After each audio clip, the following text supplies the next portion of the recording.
Yo, what's going on, guys? Today I'm going to be going over the NBA slate on DraftKings and Yahoo for Monday, April the 22nd. We do have a two-game NBA slate today.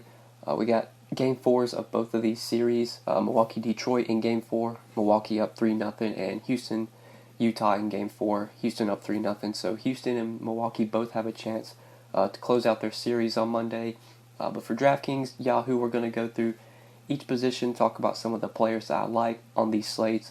We'll work our way through the player pool, and of course, like always, I will give my 5 plays for DK and 5 plays for Yahoo. 5 players that I do specifically like for each site. Just before we do get started, guys, I would appreciate it if you would drop a like on the video, and if you are new to the channel, make sure you click that subscribe button down below, so that way you won't miss out on any of my new videos. But for point guard today, we'll start up at the top here. James Harden, the most expensive option, $10,500 in a matchup with the Jazz. So I do really like Harden here, and I do prefer him over Giannis on this slate.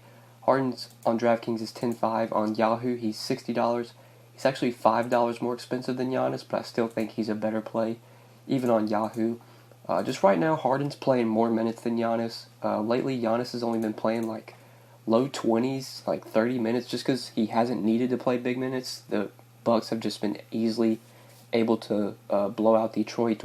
Detroit really hasn't had a chance in this series, whereas so far in this series against the Jazz, even in some of the games that haven't been competitive, Harden's still playing mid-30s in minutes, whereas Giannis in blowouts is only playing like 25, 26 minutes. So we're just getting more minutes out of Harden. He's been more consistent than Giannis has. He's actually provided better games than Giannis has. 58, 68, and 56 DraftKings points in 3 games in this series, whereas Giannis against Detroit I think has like 54, 55, and then last game he was like really disappointing, only had like 30 DK points. I just prefer Harden. I think Harden's game is more likely to stay competitive. I think he's more likely to play more minutes. So he's the guy that I want to pay up for on this slate. And I think there is some like cheaper guys like 4K, 5K plays that make it somewhat easy to fit Harden in today. But if you're not going to Harden at point guard, your probably next best option is Donovan Mitchell at $7,900. I think you're either playing Mitchell, Harden, or going to a cheap guy like Rubio. Rubio I like a lot on Yahoo, because if we look over here at the point guard position on Yahoo, there's really only 4 guys you want to play. It's either Bledsoe, Paul, Rubio, or Reggie Jackson. I doubt any of these $10 guys on Yahoo you're going to be looking to play. And on Yahoo, I think Rubio does stand out at 24, where you have Paul at 31, Bledsoe at 32, Reggie Jackson at 19. I think if you can, you probably want to save a little bit at this position on Yahoo and either play Rubio or Jackson.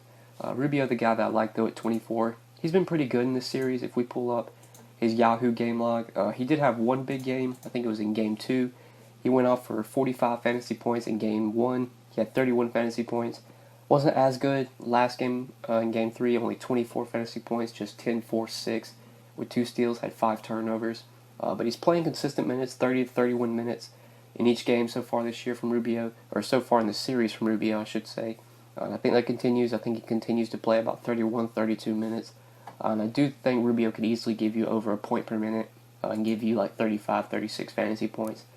So at $24 on Yahoo, I do like him quite a bit. At $5,900 on DraftKings, I think he's a pretty good play as well. And then if you're trying to save, you can play Reggie Jackson at $5,100. He definitely makes sense as a cheaper point guard. Or if on DraftKings, if you want to play him at shooting guard, you can do that as well. But moving on to shooting guard now. So at this position, I think if you're not paying up for Donovan Mitchell, you're probably looking to the same guy like Reggie Jackson. I think I would rather play Reggie Jackson over Kennard. I'd rather play Reggie Jackson over Joe Ingles. Chris Middleton at $6,500, I do like quite a bit. But he has small forward eligibility, and I think that's probably where you're going to want to play him. Shooting guard for me is probably just going to be Mitchell, Jackson, and then if you want to play Middleton here, you can. But since you can play him at small forward, I think that is where he's a preferred option. I know Pat Connaughton had a big game. I think it was Game 2. He played like 31 minutes, had 42 fantasy points. I don't think we're going to see that kind of production from Pat Connaughton. But if the game does blow out, which is possible, especially with how well the Bucks have been playing in this series, and how much Detroit has struggled, we could see Connaughton playing 30 minutes again. So he's a guy you could look to, but a little bit risky. I would probably try and find the $900 and get up to Reggie Jackson if I could. But moving on to small forward, so obviously Giannis at the top here. he's a good play on a 2-game slate. It's really Harden or Giannis, the studs to pay up for.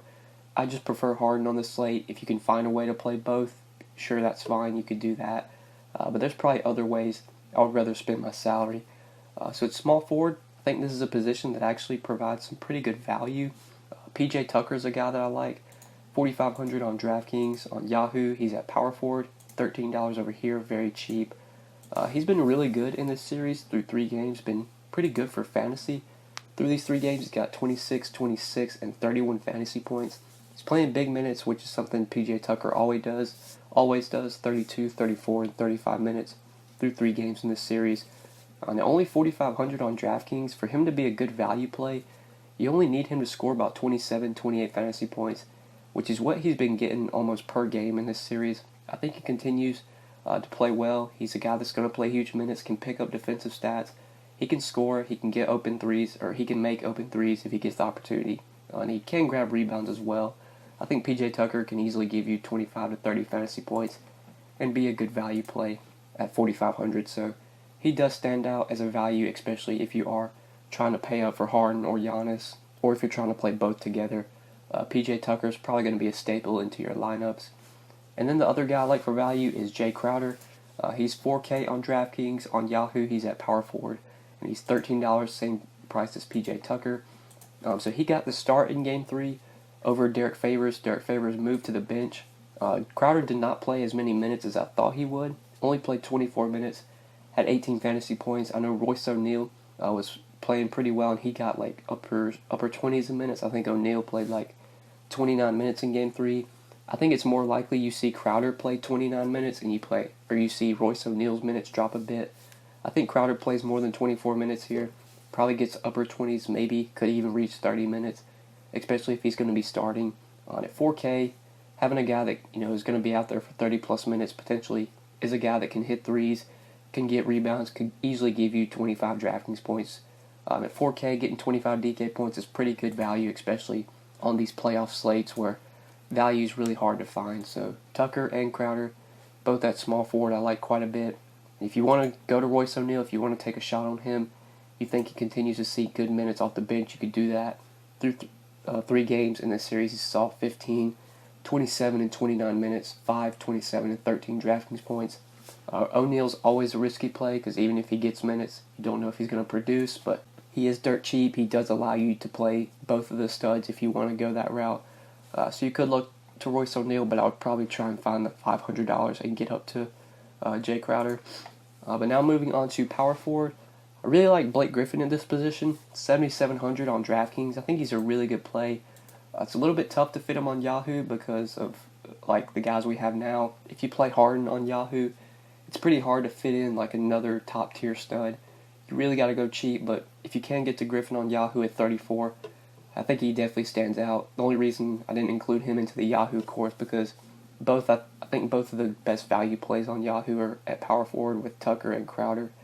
And those are 2 guys I really like for value, so that's the only reason I'm not including Griffin. But on DraftKings, where you can play Tucker at small forward, you can play Griffin at center, you can play him at power forward.